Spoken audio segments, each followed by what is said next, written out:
you're like, oh, honey, get over him. He's not all that. I mean, he already has 60 concubines and 40 queens. You're no one. Just get over it, all right? No, she won't hear a word of that. No. Oh, that his left hand were under my head and his right hand embraced me. I adjure you, O daughters of Jerusalem, by the gazelles or the deers of the field, that you stir not or awaken love until it please. Mark that. Underline that verse. Highlight it. This is one of the things beyond her physical beauty that the lover sees and admires in her moral quality. She's not, if you will, putting out too soon. You hear what I'm saying? She's deeply and madly in love, but she's saying, don't go too far until you're ready. Did you hear that? Which one do we have ready? Verse 7. She's speaking to her girlfriends, O daughters of Jerusalem, the chorus. Don't stir up love until it please. So she's deeply and passionately in love with it. Oh, I wish he put his hand here, embrace me. Oh, I'm sick with one. Oh, give me raisins and apples, right? But you ain't getting nothing until you see a ring on this finger, honey. Right? Yep. Amen? Amen. And this is one of her character qualities that goes beyond her beauty that most likely Solomon is attracted by. All of his gifts, all of his poetry is not bending her. She's in love with him, but she's holding back. Right? Mm-hmm.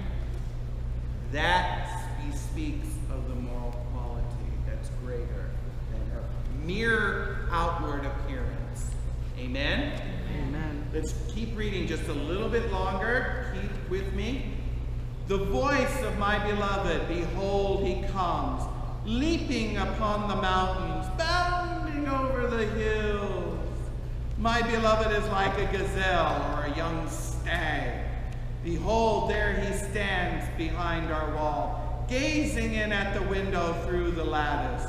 My beloved speaks, and he says to me, arise, my love, my dove, my fair one, and come away. I will.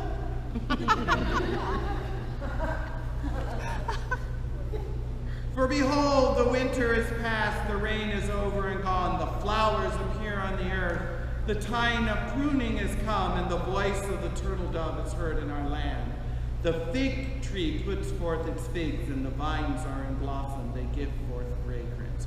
Arise, my love, my fair one, and come away. Oh, can't you just hear the violins and the sappy songs and stuff? I mean, this is just, oh, I mean, it's just all over.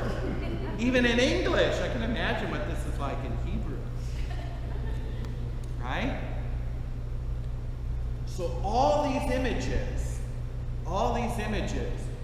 young stag, gazelles, the apples, that was mentioned a couple of times, figs, all these sweet fruits, notice that? Figs, raisins, apples, all of these have a sweetness about them. Okay, you got to think back in the day, they didn't have ice cream and pie, right? All they had were grapes, raisins, figs, dates, all of these sweet fruits, these natural fruits. Okay, they didn't have See's candy, otherwise they would say, I brought here a box of candy.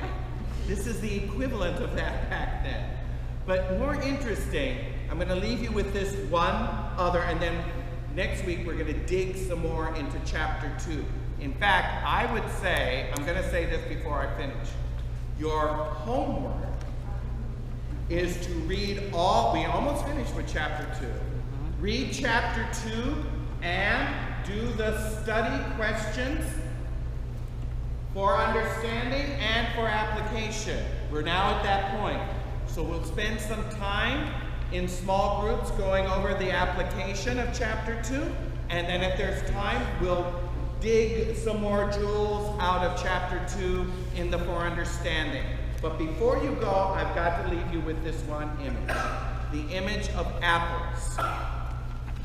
There is a specific symbolism that goes with apples. It does have an erotic connotation. Red, juicy, they're very sweet. All of that is very much an erotic symbol that goes in this poem. But there is a hygienic purpose to the use of apples rather than oranges, for example, or pears, which are also sweet and nice. All right, why apples? Back in Solomon's day, and really until probably the early 19th century, people didn't have toothbrushes. I know it's a big surprise for everyone. People didn't have toothbrushes. Dental hygiene was not what it is today. So you can imagine people's breath back then. They don't brush their teeth for years. They didn't have toothbrushes. Huh? So a way to get around that in ancient days was to eat apples. Yeah.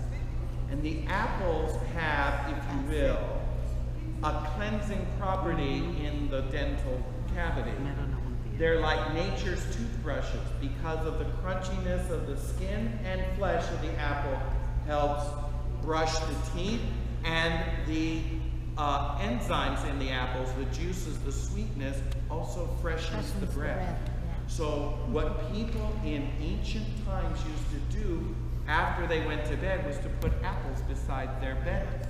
So when they woke up, they would eat them, and that way they wouldn't offend people with their bad breath. So the fact that our beloved describes her lover as an apple tree is not merely an erotic symbol of how vigorous and how strong he is, that's a part of it, but also that he's got this good hygiene quality about him. That's also very attractive. Men, take notes. Cologne and brush your teeth. Love lesson number 1. I'll see you next week.